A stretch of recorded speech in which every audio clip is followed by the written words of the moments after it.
All right. Hello, my name is Ethan Holst, and welcome to my TED Talk. So how many of you in here have considered buying an electric vehicle before? Just raise your hand. All right, now put your hand down if you already own one. So keep your hand up if you haven't bought one yet. Okay, now, Lori, tell me why you haven't bought an electric car yet. Because they're really expensive. Okay, what about you, Wes? I don't have a vehicle, period. Okay, that's fair. What about you, Father? Because the price. Because of the price? Okay, cost is obviously a big piece of buying a car. All right, well, I'm going to explain to you why it is cost beneficial to buy an electric vehicle in this presentation, so let's get moving. To start, do you guys hate nasty gas stations? Yeah? Yeah. All right. Do you hate smog-covered cities? Sure do. What about traffic? That's a bummer. Yes? I mean, I sure don't think anybody likes traffic. All right, do you guys like saving money? Yeah. All right. What about protecting nature or preserving nature? Yeah. Yeah? Those are beautiful now. All right, then you should buy an electric vehicle. It's that simple. So I wanted to start by giving you guys a little bit of history on gasoline and electric vehicles. So gasoline vehicles, well, the engine was first created in 1808, but gasoline vehicles didn't really gain popularity until the early 1900s when the Model T was created. And by 1927, there were about 15 million Model Ts on the road, which is a significant amount. And today, there are over 1.2 billion gasoline cars on the road. Electric vehicles actually have almost an equally long history. Electric vehicles were first conceptualized in 1828, and they gained popularity actually before gasoline vehicles. They gained popularity in the late 1800s and early 1900s. And in 1905, over 40% of the cars on the road were electric, compared to 30% being gasoline. So that's kind of surprising. But battery technology back then was not at a point where electric vehicles could travel long distances, so they could not compete with the gasoline cars of the era, and they reached their demise in 1932. So, when I started looking into electric vehicles, I studied the question, do gasoline or electric vehicles pose less of a threat to the environment? So this involved obviously looking at where they were at the current point in time, as well as their trends throughout the last 50 years, and basically, so seeing where they were going into the future. And I came to the simple answer that electric vehicles are better, regardless. I mean, I think that's pretty widely known knowledge by now. All right, so how much more efficient are electric vehicles? Well, according to Cleaner Cars from Cradle to Grave, the average gasoline vehicle gets about 28.5 miles per gallon. This is a pretty good amount, but when you compare it to an electric vehicle, they get 68 miles per gallon when powered on the average US electricity grid. Gasoline vehicles actually emit 58% more on the road than electric vehicles. So obviously, this is on the road though. So when you consider emissions, you have to consider the production emissions and the on-the-road emissions. And so when you look into production emissions of electric vehicles, it's a lot higher because production costs for batteries is extremely high. So to produce a 90 kilowatt battery, which is about the average battery pack for an electric vehicle, it costs 13.8 tons of CO2 to the atmosphere. However, once you own this car and you are driving it, it only adds 1.96 tons of CO2 to the atmosphere each year after that. Whereas with gasoline cars, it adds 4.6 tons of CO2 to the air after that. I'll take this real quick.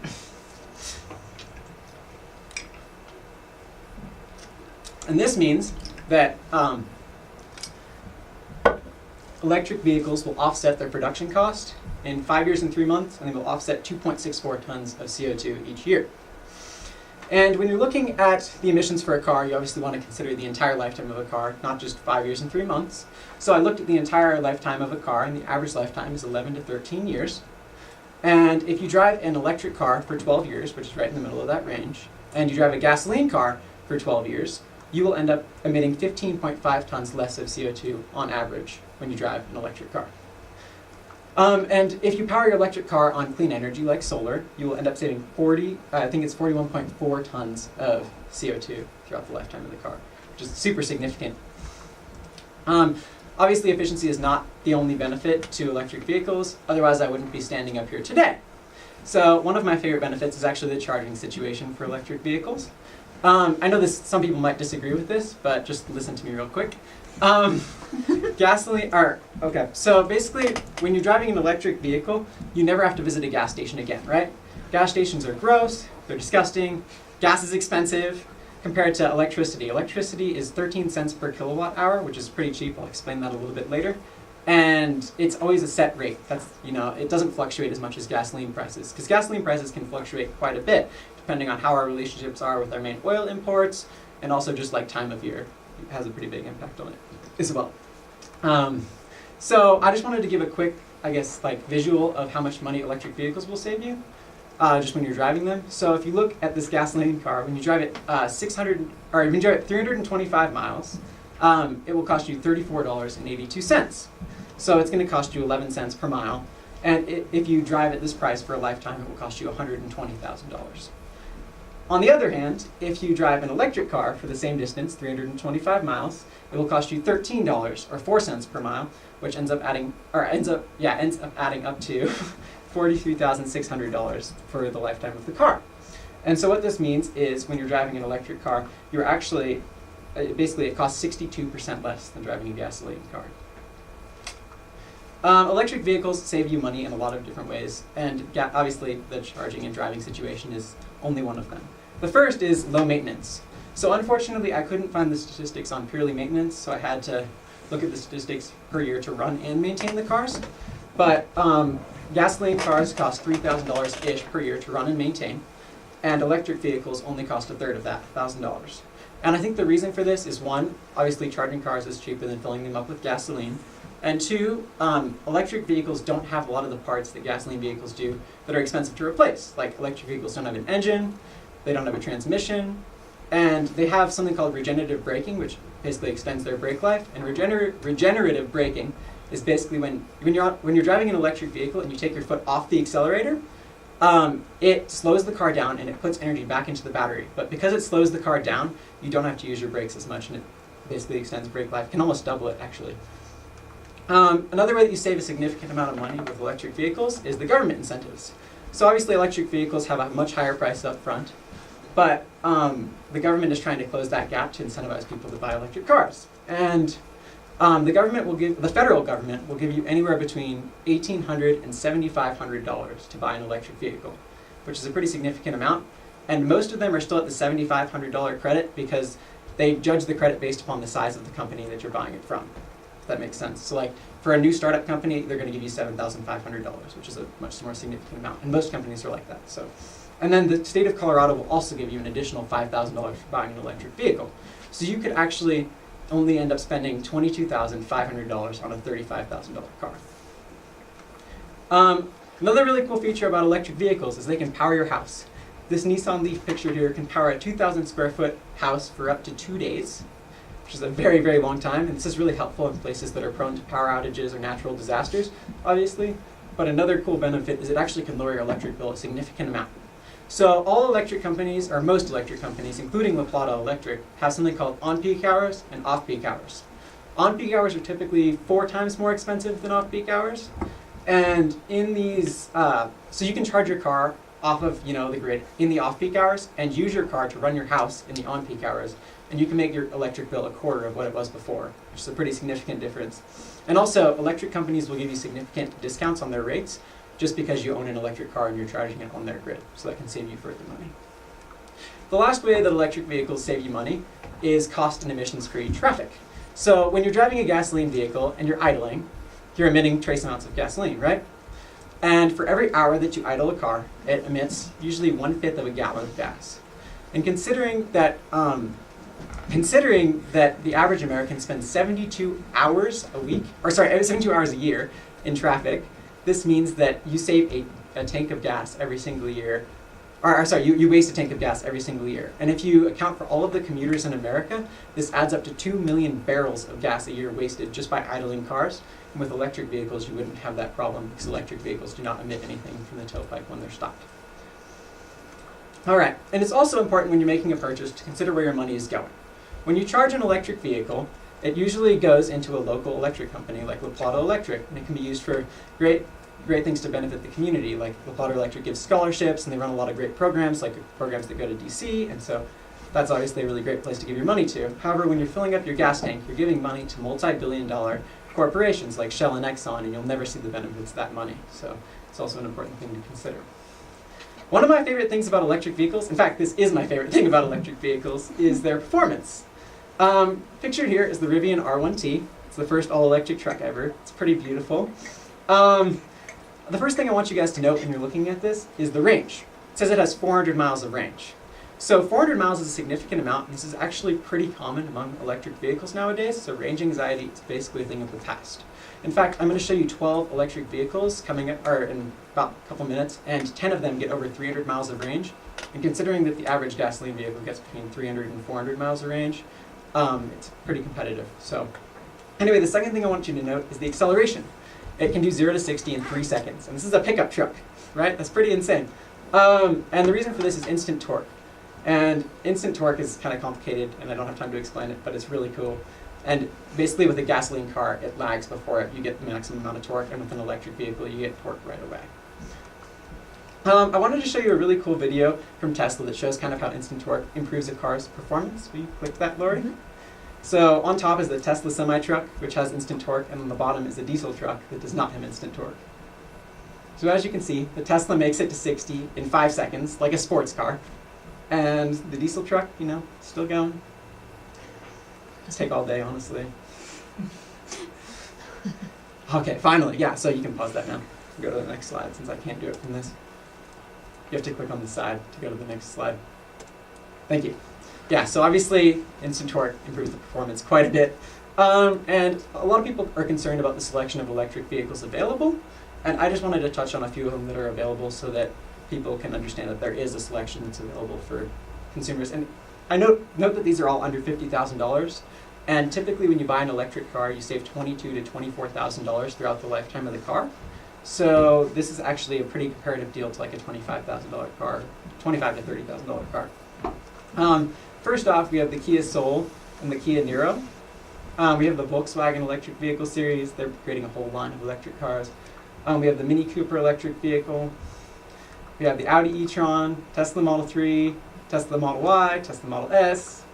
We have the Mercedes EQC, Hyundai Kona, Chevy Bolt, and Nissan Leaf.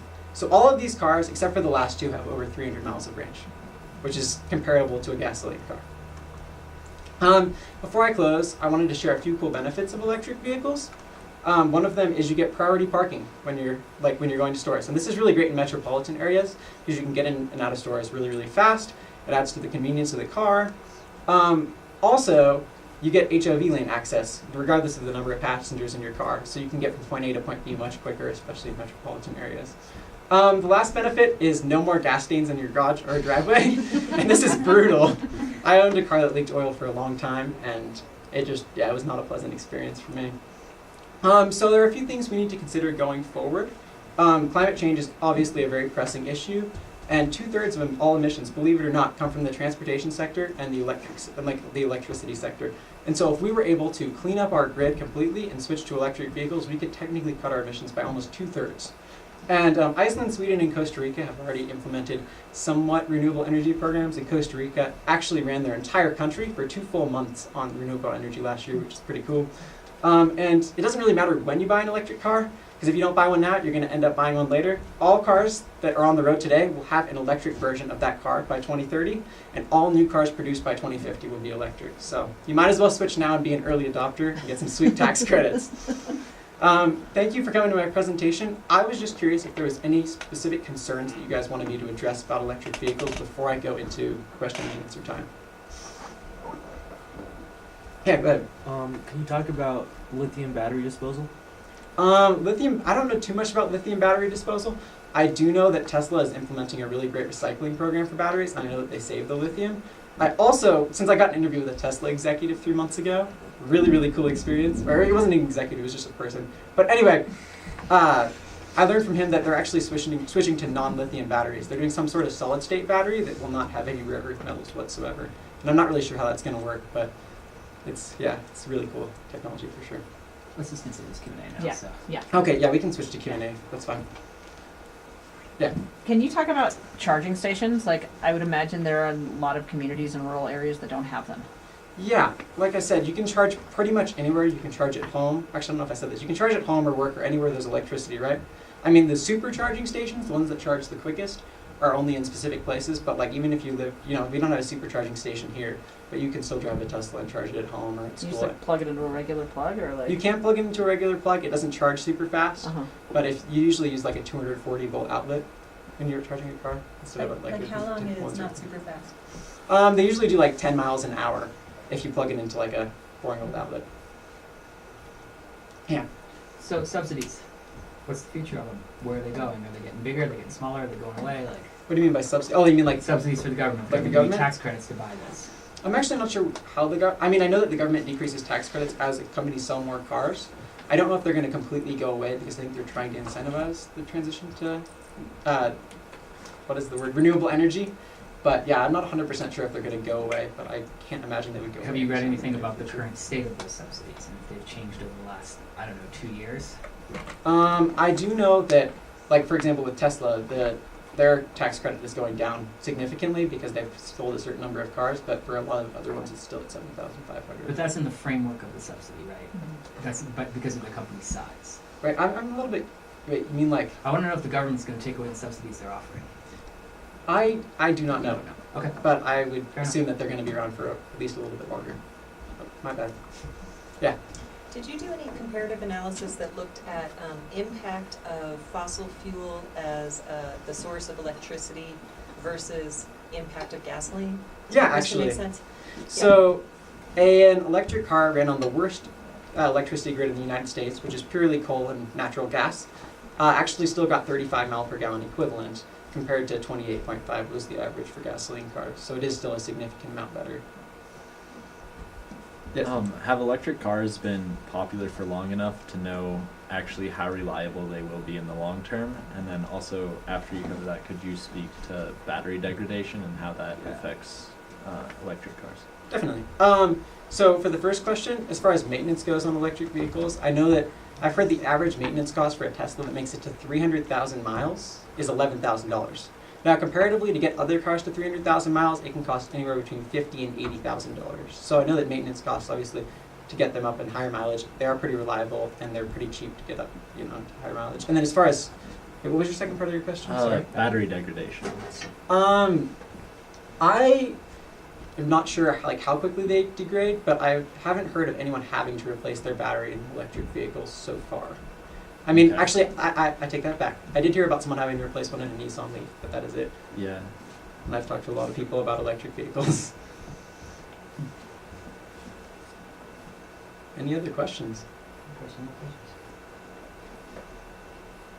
Oh, another thing I want to say is electric cars are going to get better as the grid improves. So basically what this means is as we switch to renewable energy, the efficiency of electric cars is just going to keep going up and up and up.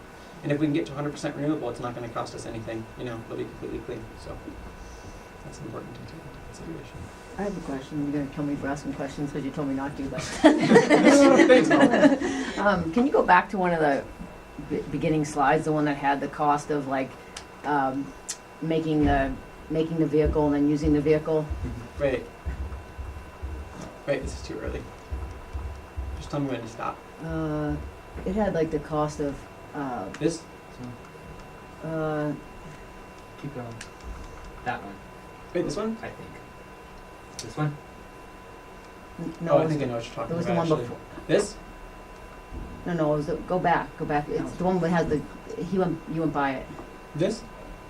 This is the first one where it has any numbers. So That one's right. Right, there was one that you said was the cost of actually Running and maintaining. running and maintaining. The cost of building it from the factory plus the cost of using the vehicle. And you had that for electric, but you only had the cost. You had that for an electric vehicle, but you didn't have the cost of. This? I know what you're talking about. I think you need to go back again. Yeah. there's nothing in between here. Maybe Wait. you just said it and it's not on. Keep Just going. Go back Keep one. going back. No. Just keep going a little bit. That one. This Wait, one? I think it's this one. Yeah, to production, right? What's the cost of CO2? Yeah, that's exactly Yeah, it. Thanks, Alma. that's it, yeah. What's the cost of tons of CO2 are added for a regular vehicle in production? Well, actually, this is only That's above considering and battery emissions. So to produce an actual car, it actually costs about 20 tons of CO2 just for the car itself. And the battery is an additional 13.8 tons. So that's the electric battery or the? This is the electric battery. So, yeah. but, okay, This is on top of So that's in production. comparison to a gasoline Yeah, car, there's- it adds yeah. that much more. okay, I got you. That one's good. But if you want to go forward a little bit, keep going. That one. Which part of it? 11 cents a mile, 120,000 lifetime. How many miles are you planning on driving this car? Well, I mean, if you think about it, the average gasoline cost is about Oh, yeah. $2,000 per year for the average American, and I would say most people drive for about 60 years. So that's where I got 120,000. Over the lifetime You're talking of about the a lifetime, person. not of the car. You're talking Yeah, about the lifetime of a person. Yeah, this is This is like how much it would Okay, cost you that for makes your Okay, I life. was sense. gonna say, I thought you were planning on getting The car's gonna 1,090,000 miles really out of it. last. I thought that was a little much. That'd be expensive. Amazing. Yes. So in the total, you mentioned, Last or question. in the beginning, you mentioned like saving like the greenhouse gases and everything. Do you know how much that impacts it, like as a whole? How much it would impact when like everyone has an electric car versus now? Like you're saying, if everyone drove an electric car now, you're saying what is the difference between? Yeah, I understand what you're saying. I'm actually not 100% sure what the difference would be if everyone drove an electric car right now. You don't have those numbers. I don't have those numbers off the top of my head. Well, it'd be that times the number of drivers in the world, right? I mean, Well, or yeah, I don't know. times the number. All right, Yeah, we have to end We here, gotta or we're kick you gonna out. get behind. We're gonna drive So we're on. gonna kick you out, Ethan.